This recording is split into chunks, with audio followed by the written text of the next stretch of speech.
L'armée française est donc en passe de quitter la Côte d'Ivoire. Alors que signifie la fin annoncée de la présence des quelques 1000 soldats déployés à Port-Bouët?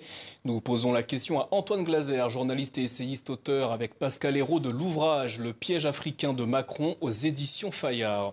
Antoine Glaser, après le Tchad, le Sénégal, la Côte d'Ivoire annonce à son tour qu'elle met fin à la présence militaire française sur son sol. S'agit-il d'un nouveau revers diplomatique pour Paris?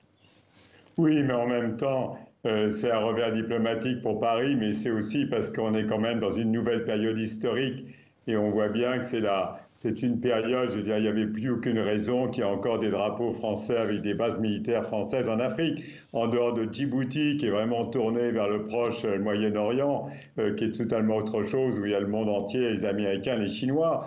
Mais je veux dire que ce soit en Côte d'Ivoire, au Gabon, au Sénégal, c'est vrai que c'est une sorte d'anachronisme historique. Je veux dire, à la chute du mur de Berlin en 1990, finalement, il n'y avait plus aucune raison. Pendant 30 ans, de 60 à la chute du mur de Berlin, la France, au nom de la lutte contre l'Union soviétique, continuait à avoir une sorte de présence, mais c'était vraiment une sorte de rente politique et économique qui n'avait plus lieu d'être. Donc, encore une fois, c'est une sorte d'anachronisme historique qui s'est fait malheureusement dans les pays comme le Mali, le Burkina Faso, le Niger. La France s'est vraiment fait virer. Là, maintenant, il y a une anticipation de la Côte d'Ivoire avec, bien sûr, l'accord de Paris. Mais on voit que c'est la fin d'une période historique qui a traîné. La France a continué trop longtemps à se croire. Antoine Glaser, pourtant une réarticulation de la présence militaire française en Afrique avait été annoncée, notamment par Jean-Marie Bockel, l'envoyé personnel d'Emmanuel Macron en Afrique.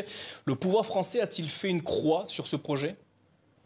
C'est-à-dire, on voit bien que la France s'est fait bousculer en Afrique. Elle se fait bousculer par ses partenaires africains d'une façon plutôt rapide dans des pays comme le Mali, le Burkina, le Niger, d'une façon aussi extrêmement violente au Tchad, parce que le Tchad était vraiment le bastion. C'est là, au moment de la colonisation, les militaires français étaient là depuis quasiment 1900. Alors, les bases ont installées en 1940. Donc, c'était au cœur de l'Afrique. C'était retour sur les côtes, mais même sur les côtes, on voit bien qu'en Côte d'Ivoire, à quelques mois d'une nouvelle élection présidentielle, on voit qu'il y a une accélération finalement de prise de distance même du président Alassane Ouattara, qui est quand même jusqu'à présent très proche de Paris. On voit qu'il y a une accélération avec bien sûr débaptisé le 43e BIMA, qui était le bataillon de l'infanterie de marine, nommé finalement, ça s'appellera Ouattara Thomas Daquin, qui est le premier chef d'état-major de l'armée ivoirienne.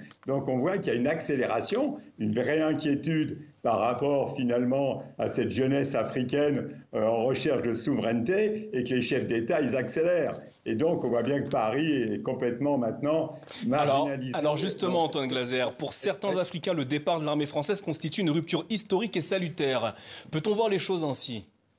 Oui, on ne peut pas dire autrement. Ça ne veut pas dire qu'il y aura plus du tout de militaires français, des forces spéciales pour former. Mais je veux dire, l'Afrique s'est totalement mondialisée. Ces chefs d'État, ils ont le monde entier dans leur salle d'attente. Pourquoi est-ce que la France serait toujours en situation de monopole dans ces pays? C'est là où on voit qu'il y a un changement réellement historique. La France n'a pas vu l'Afrique se mondialiser. L'Afrique se mondialise à une vitesse absolument accélérée.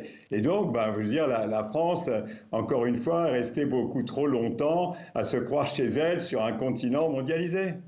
Antoine Glaser, vous parlez d'accélération de l'histoire. Cette accélération pourrait-elle permettre de refonder des relations avec certains pays africains sur des bases plus saines ?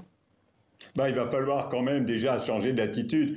Il va falloir que la France, qui a exporté dans tous ces pays, non seulement bien sûr sa constitution, sa langue, qui n'est pas une mauvaise chose, mais l'ensemble de son économie. Elle a eu une rente politique et économique pendant quand même 30 ans, des indépendances jusqu'à la chute du mur de Berlin. Maintenant qu'elle se mondialise, c'est vrai qu'il va falloir quand même que la France ait un partenaire parmi d'autres partenaires, mais elle n'est plus en situation de monopole, en situation dominante, comme elle l'a été, avec une sorte de rente politique et économique qui faisait que ses propres partenaires, finalement, au nom de la lutte contre l'Union soviétique, lui laissaient gérer à sa guise l'ensemble de ses colonies. Mais je veux dire, c'est encore une fois, il n'y a pas eu, c'est un manque d'anticipation.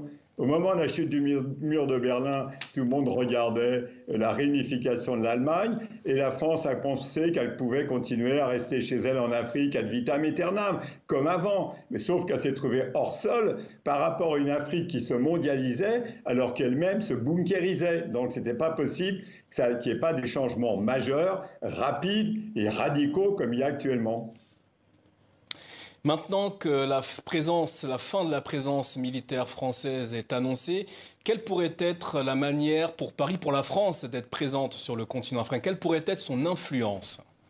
L'influence de la France, c'est d'abord, si la France se préoccupait un peu plus de sa diaspora, vous avez une richesse. Je veux dire, la France a quand même aussi en Afrique une connaissance de l'Afrique qui est extrêmement importante, mais si elle s'intéressait beaucoup plus, au lieu d'exporter en Afrique ce qu'elle est elle-même, elle s'intéressait plus à l'Afrique des Africains. Elle a quand même eu de très grands instituts de recherche scientifique, de l'IRD ou autres. Elle avait le BRGM dans les mines, donc elle a une connaissance de l'Afrique. Si elle s'intéressait vraiment à l'Afrique des Africains, elle pourrait rebondir avec ses diasporas et aussi sa connaissance de l'Afrique, mais pas sa connaissance militaire ou sécuritaire, ou imposer ses vues, mais beaucoup plus finalement, moins en diplomatie d'influence, mais en réalité humaine, sociale, s'intéresser sur le plan humain aux Africains, comment ils fonctionnent, sur le plan familial, etc.